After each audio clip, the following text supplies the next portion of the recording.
Amma sat on the edge of her bed, staring at her reflection in the mirror. The faint glow on the bedside lamp softened her sharp cheekbones, but it couldn't mask the exhaustion in her eyes. At 32, she was a picture of success to anyone looking from the outside. As a diligent financial analyst, her career was stable, her apartment modest but tasteful. Yet, the silence of her night was unbearable, filled with thoughts she never could share. Her faith in the Christian God, once the cornerstone of her life, had crumbled years ago, leaving her untethered. What was left was a void where certainty used to be, replaced with doubt and shame. Amma had spent so much of her outdoors life avoiding anything that might force her to confront her truth. Raised in a deeply religious household, she had been taught to see her attraction to women as not just wrong but monstrous. Loss of her faith hadn't freed her from the view. If anything, it made her feel unmoored. If God wasn't watching, then what excuse did she have for not living authentically? But even in the absence of religion, the fear lingered, whispering that love was impossible for someone like her. Tonight, though a distraction presented itself in the form of a buzzing phone notification, a TikTok live stream was trending, and nothing better to do, she clicked. The screen lit up with an image of a woman whose presence radiated through the pixels. Emma, as the bold letters on the screen identified her, spoke with fire in her voice. "Love yourself as you are," she declared, her tone fierce and unapologetic. "Don't wait for permission from the world that does not understand you." Emma's breath caught. She couldn't remember the last time she heard someone speak with such conviction about self-love, least of all as a queer person. For the first time in years, Amma felt something crack open inside her, a longing to belong, believe she could be whole. She stayed for the entirety of the live stream, captivated by Emma's words, with ease which she carried herself. When the stream ended, Amma hesitated for a long moment before sending a simple message. "Thank you for tonight's talk. It really spoke to me." Amma set her phone down after sending the message, her pulse quickening with an unfamiliar mix of anticipation and dread. What had compelled her to reach out to Emma? She wasn't the type to engage online, much less with a stranger whose confidence only reminded her of something she lacked. But something about Emma's word had struck a chord deep within her, an act for freedom, self-acceptance, for something more than carefully constructed walls left behind. She told herself not to expect a reply. People like Emma probably received dozens of messages after each live stream. Still, she checked her phone every few minutes, pretending she wasn't waiting. When the notification finally came, Emma's breath was hitched. The message was brief but warm. "Thank you for saying that. I am glad it resonated. Feel free to reach out anytime." For a moment, Amma stared at the screen, her thoughts swirling. "Feel free to reach out?" Did she dare? Wow. Part of her wanted to shut the door, whatever this could be, to convince itself that it didn't matter. But a quieter, braver part of her whispered, "Why not?" Before she could second-guess herself, she typed back, "Your words made me think about a lot. I've struggled to feel like I'm allowed to love myself or even know who I am." The reply came faster this time. "You are not alone in that. It's a journey, but it begins with honesty with yourself, more than anyone else." Amma reads the words over and over again, as if trying to absorb their meaning through osmosis. Honesty. The thought scared her, but it also felt like a lifeline. The conversation stretched late into the night, evolving from the formal politeness into something more personal. Amma found herself opening up in ways she hadn't expected, sharing pieces of her life, her upbringing, her struggles, her loss of faith, Emma listened, her responses thoughtful and compassionate, but never pitying. As the hours passed, Amma felt a strange sense of lightness. She had lived so long in fear of truly being seen. But for the first time, she felt a glimmer of hope. When she finally fell asleep, it was the sense of connection she hadn't felt in years. But somewhere in the back of her head, a quiet voice warned her, be careful. Over the next few weeks, Amma and Emma's nightly conversations became a ritual. The thrill of seeing Emma's name pop up on her phone was unlike anything Amma had experienced before. They spoke about everything: queer identity, the struggle of living authentically, and the weight of societal expectations. Emma's confidence seemed unshakable, and Amma found herself drawn to her unwavering conviction. It was as though Emma carried a kind of freedom that Emma desperately craved, but didn't know how to claim for herself. You have to stop living for other people, Emma said one evening. Her voice, deep and sure, rang through the phone like a command. Nobody is going to hand you life you deserve. You have to take it. Emma wanted to believe this word so bad, but doubt lingered. It's not that easy, she replied softly. I spent my whole life feeling wrong. It's hard to let go of that overnight. That was the pause Emma needed. But she finally spoke again and said, you're making it harder than it has to be. You either want change or you don't. The comment stung, but Emma brushed it aside, chalking it up to Emma's straightforward nature. She couldn't deny that their connection felt electric.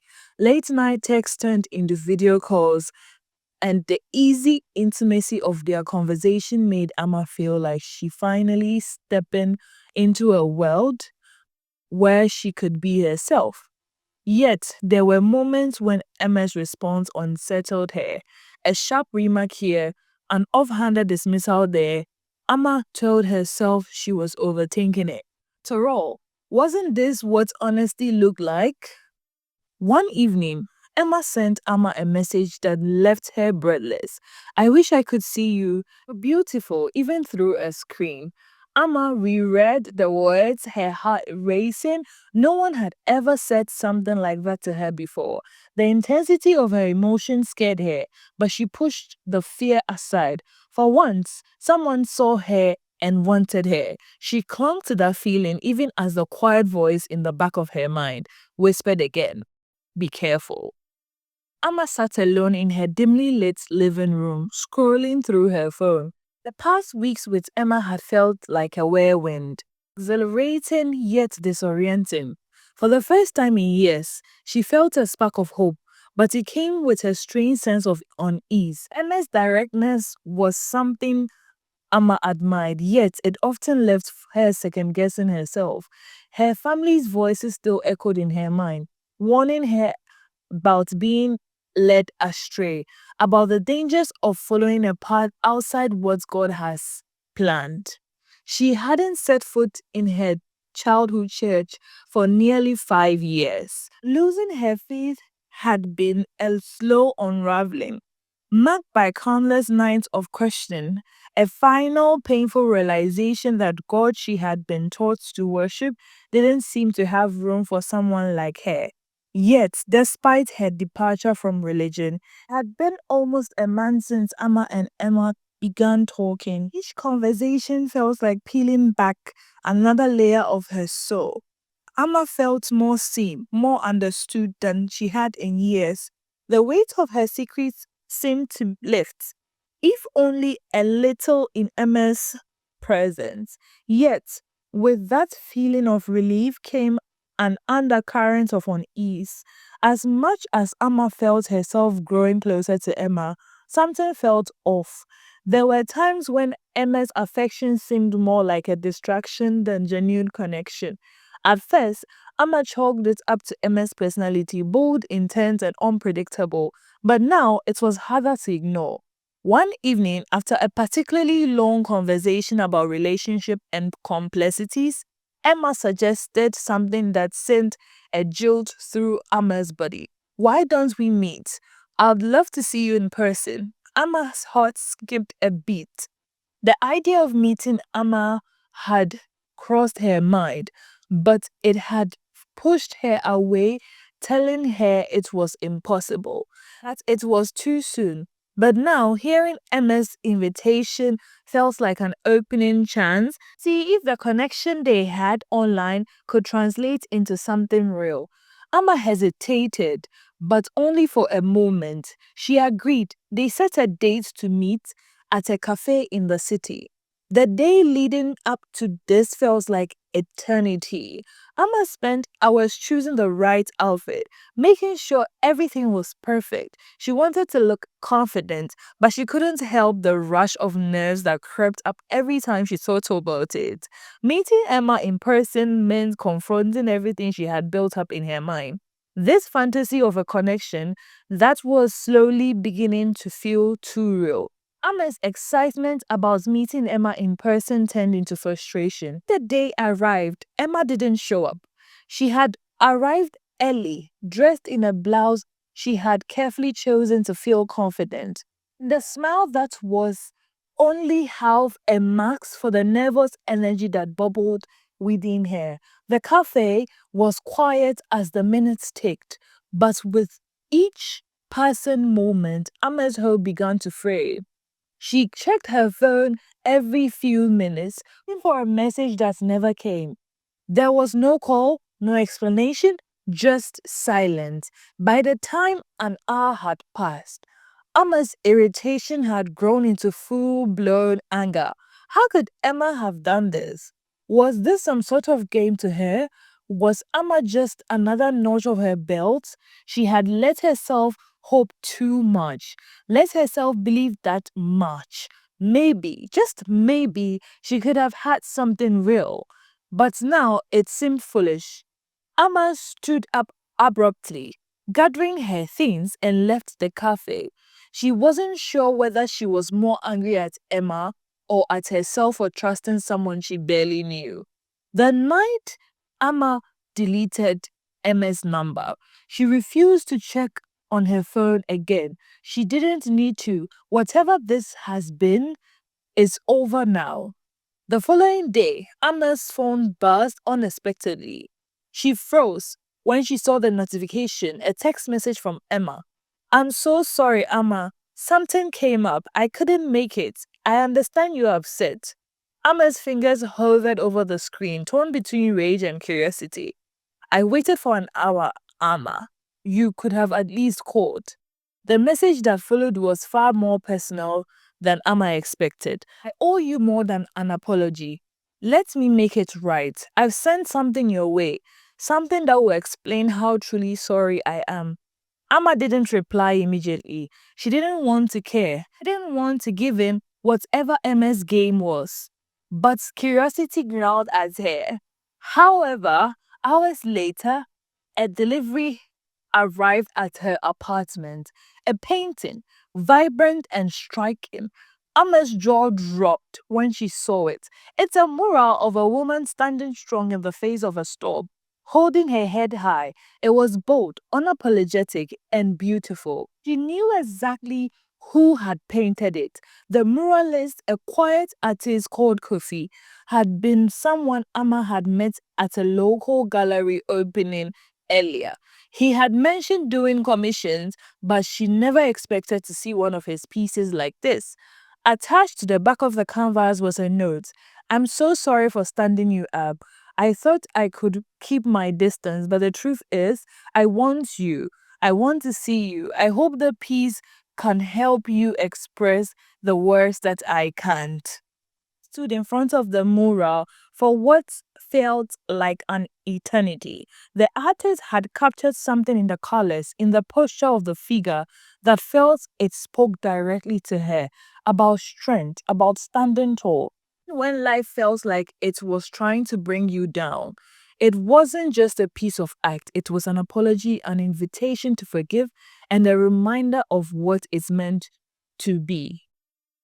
For the first time in a long time, Amma let herself feel something other than anger. She sent Emma a simple text. I don't know what this means yet, but thank you.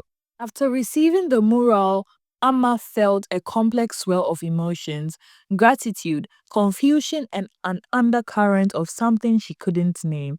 How bold and unapologetic had touched her in a way that words alone could not.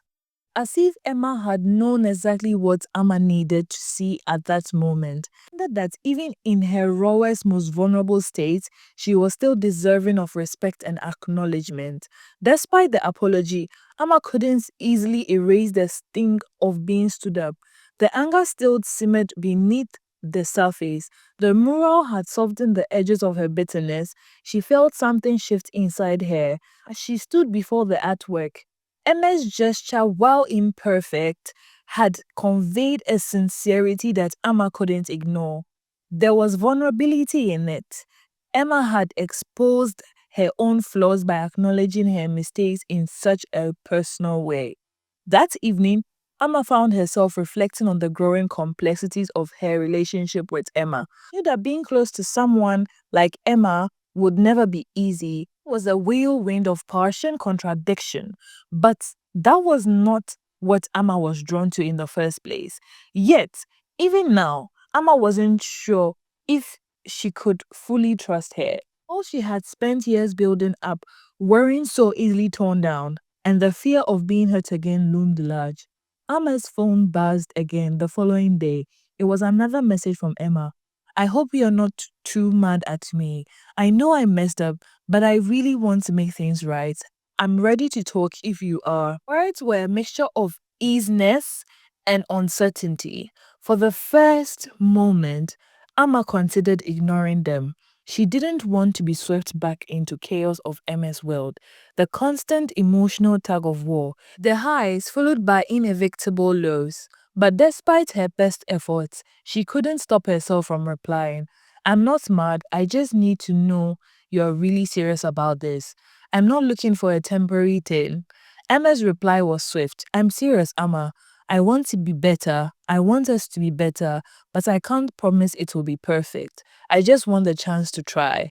Amma stared at the message, her heart racing. She wasn't sure if she was ready to dive back into something that had already hurt her. Part of her, an irrational, vulnerable part, wanted to believe in what Emma was offering, so she agreed to meet again. But this time, she was guarded, would no longer let her emotions take the lead. The next few days were filled with anticipation, but also caution. Emma had learned her lesson. She couldn't let her feelings blind her again. Met Emma in a quiet park, sitting on a bench beneath the shade of a large tree. When Emma arrived, she was visibly nervous, a stark contrast to the confident persona she usually exuded. She sat beside Emma, a small smile tugging at the corner of her lips. Glad you agreed to meet, Emma said softly. Emma nodded, her arms crossed in front of her. I'm not sure where this is going, Emma. I just don't want to get hurt again. I understand, Emma replied, her voice steady and gentle. I don't want to hurt you. I've been messed up, but I'm trying to fix it. I'm here, and I'm willing to do the work. Amma let a silence hang between them for a moment, her thoughts swirling. Could she trust Emma again? Could she let her guard down even just a little? She had always believed that love should be something pure, something simple, but nothing about this felt simple. After a long pause, Amma finally spoke. Let's take this slow. No promises, just let's see where this goes. Emma smiled, her eyes softened with understanding. I'm okay with that, whatever you need. And so they began again, this time with a new understanding, a mutual willingness to be vulnerable but also cautious. Emma didn't know if she could trust Emma fully yet, but she was willing to see if they could build something real. As they sat in the park, tension slowly began to lift, replaced by a tentative beginning of something new. Emma's decision to take things slow felt like a small victory. For the first time in a long time, she had made a choice that prioritized her peace. She wasn't diving in headfirst into a whirlwind. MS world. It was liberating. They began texting each other daily again, but this time there was no rush, no pressure. Their conversations were more thoughtful, more measured. Amma found herself learning new things about Emma she hadn't known before, things that both intrigued her and made her hesitate. Emma revealed that she had a complicated history with relationships, of an on again, off again lover who had been in her life for years. It was a pattern of toxicity. She admitted never being able to break free from it. She said she didn't want to bring that baggage into her relationship with Amma, but it was clear from the way she spoke about her ex that scars ran deep. Much as Emma was trying to make a fresh start with Amma, there was something unresolved in her heart. Emma could feel it, a subtle tension, like a thread pulling her back every time Emma mentioned her past. It made Emma uneasy. Though she didn't say anything at first, she didn't want to seem too critical, especially since Emma was trying, but the cracks were there, if only faintly. A week after their park meeting, Emma invited Emma for a dinner. They were supposed to have a quiet evening, just the two of them, cooking, talking, maybe even watching a movie afterwards. It was supposed to be simple, a chance to enjoy each other's company without the weight of heavy emotions hanging in the air. Amma agreed, hoping that night would be a relaxing one. But when she arrived at Emma's apartment, something felt off. The familiar warmth she had once felt around her was replaced by a subtle tension, an undercurrent of discomfort that made Emma's stomach tighten. Emma greeted her with a smile, but it didn't reach her eyes. Dinner is almost ready. I hope you're hungry, she said, her voice light, but there was an edge to it that Emma couldn't ignore. They sat at the kitchen table, the food spread out between them, but the conversation never flowed as easily as it used to. Emma was distracted, her eyes frequently darting to her phone, as if she was waiting for a message. Every time it buzzed, Amma couldn't help but notice her stiff posture, her eyes momentarily clouding with a tension that wasn't there before. Finally, unable to stay quiet any longer, Amma spoke up. Who is texting you? Her tone was calm, but her heart was racing. She wasn't sure where this insecurity was coming from. The feeling in her gut told her that something wasn't right.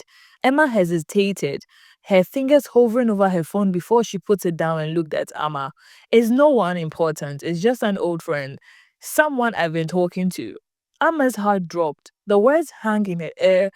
Despite the best effort to stay composed, she couldn't help but feel betrayed. An old friend, she echoed, the voice softer than she intended.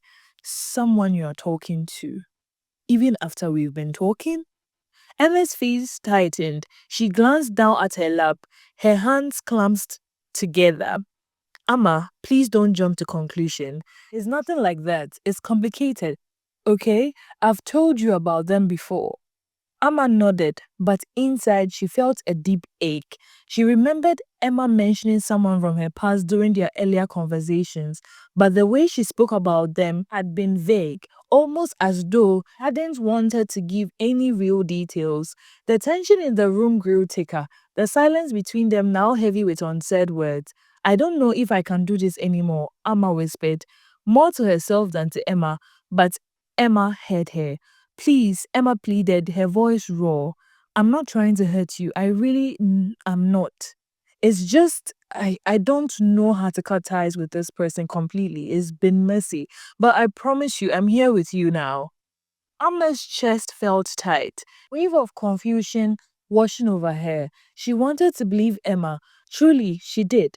But the distance in her voice, the flicker of guilt in her eyes, something wasn't adding up. She had let herself become vulnerable again, let herself believe that maybe she just could have let her guard down and let someone in.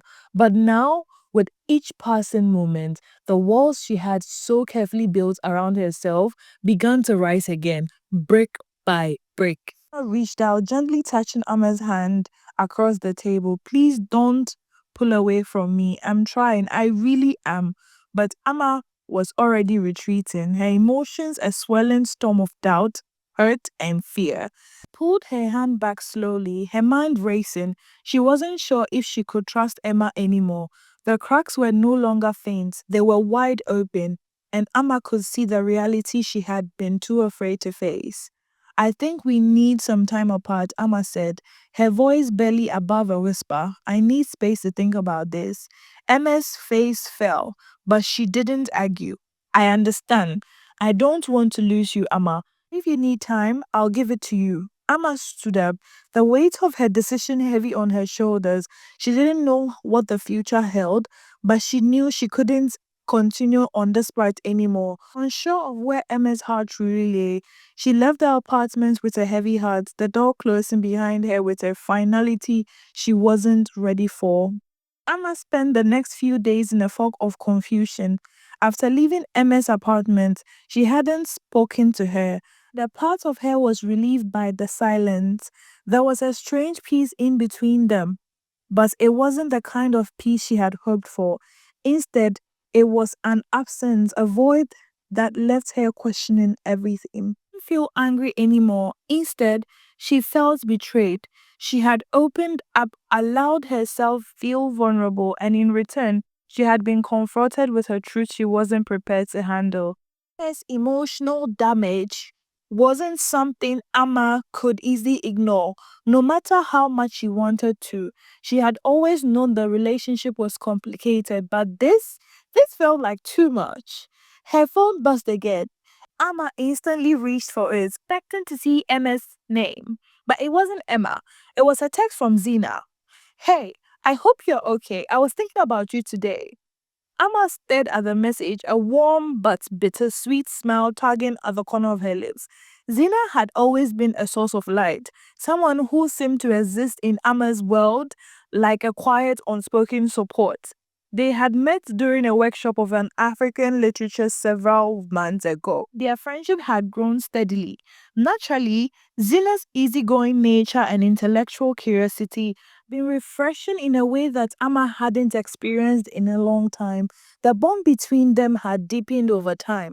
It was clear to Amma that Zina saw her differently than Emma had. Zina wasn't wrapped up in a past entanglement or any emotional chaos. She was honest and direct, and in Amma's most vulnerable moment, she had been nothing but kind. Amma typed a quick reply, though her heart wasn't entirely in it. I'm fine, Zina, just figuring out some things out.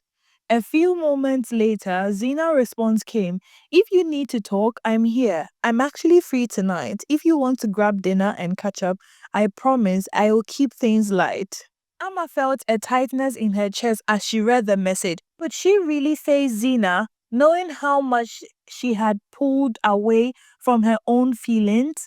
She had always valued their friendship, but this was an undeniable tension between them now. Zina had never expressed romantic interest, but Emma could feel the subtle shifts in their dynamic.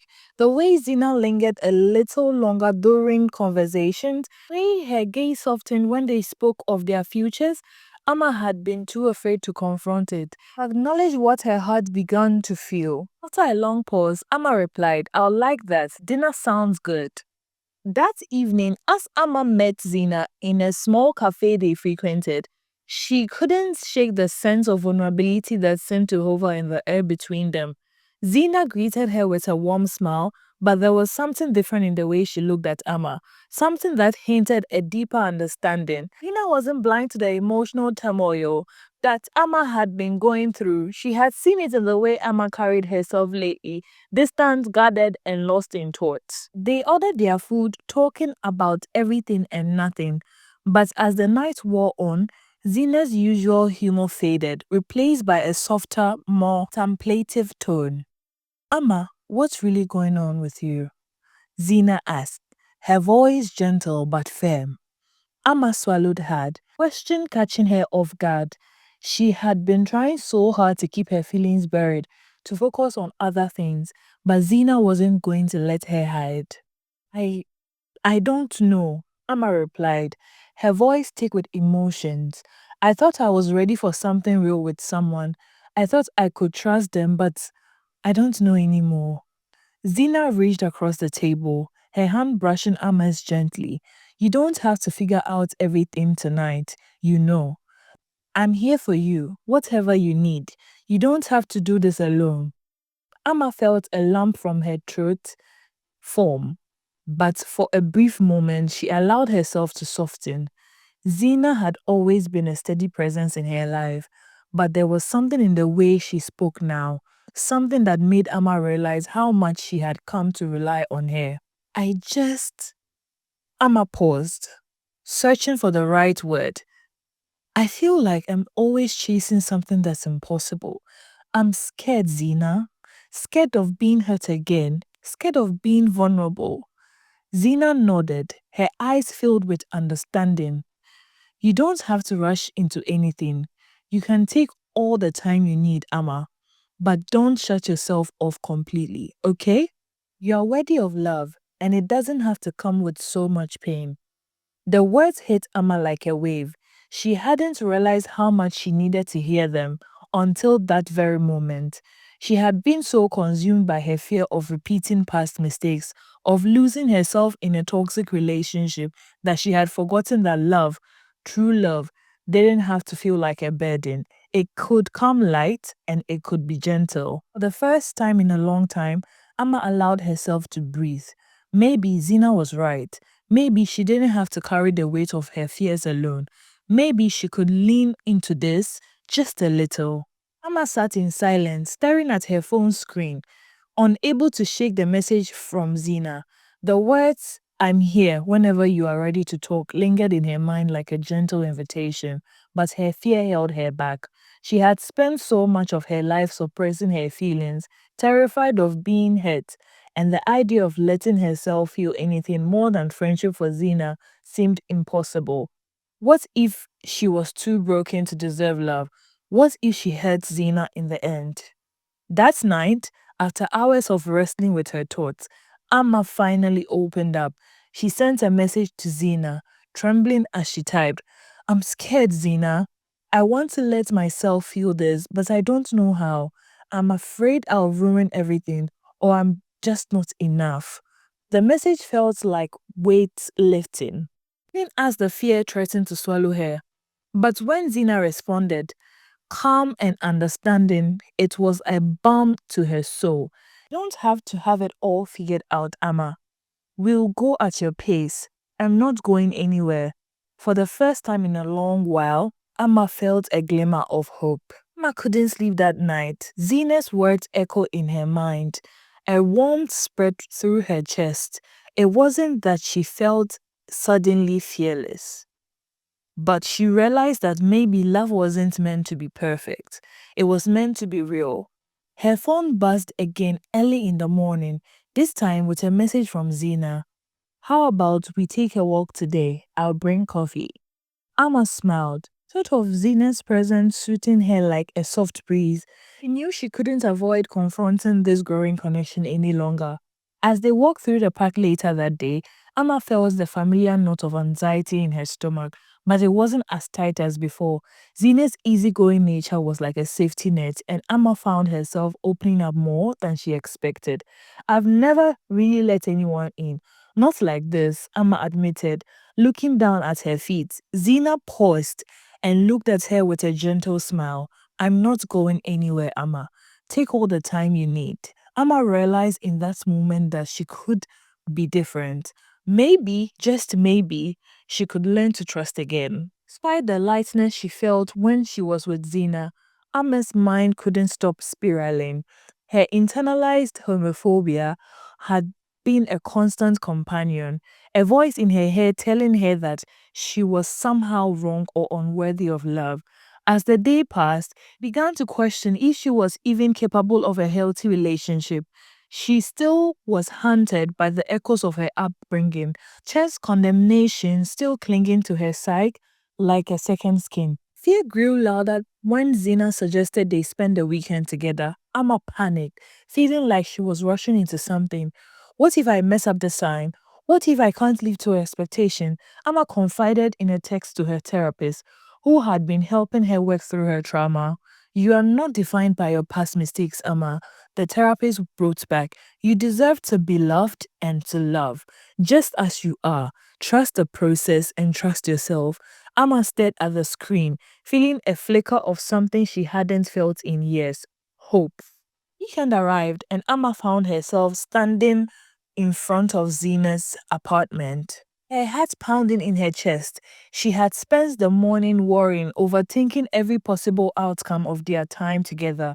Zina greeted her with a warm smile, her energy as steady as ever, and Amma tried to push her doubts aside. They spent the day exploring the city, talking about everything from books to their favorite childhood memories. Yet, time their hands brushed or their eyes met a moment too long, Amma felt a tension in the air, the unspoken words between them pressing down on her. That night, as they sat in Zina's couch, silence between them felt charged. Amma couldn't shake the fear that if she let herself lean in, it would all fall apart. She had been hurt before, and part of her still believed that love always came with pain. Zina, sensing the unease her, and said softly, you don't have to be afraid, Amma. Whatever happens, I'm here. Amma swallowed, her heart racing. Was she ready to let her guard down? The answer didn't come easy, but in that moment, she felt a shift, a realization that maybe, just maybe, she was ready. If you've gotten this far, do not forget to give this video a thumbs up and subscribe to this channel if you haven't subscribed yet. What do you think is going to happen? Is Amma going to give Zina a chance? Is she going to triumph in this love? Let's find out in part 2.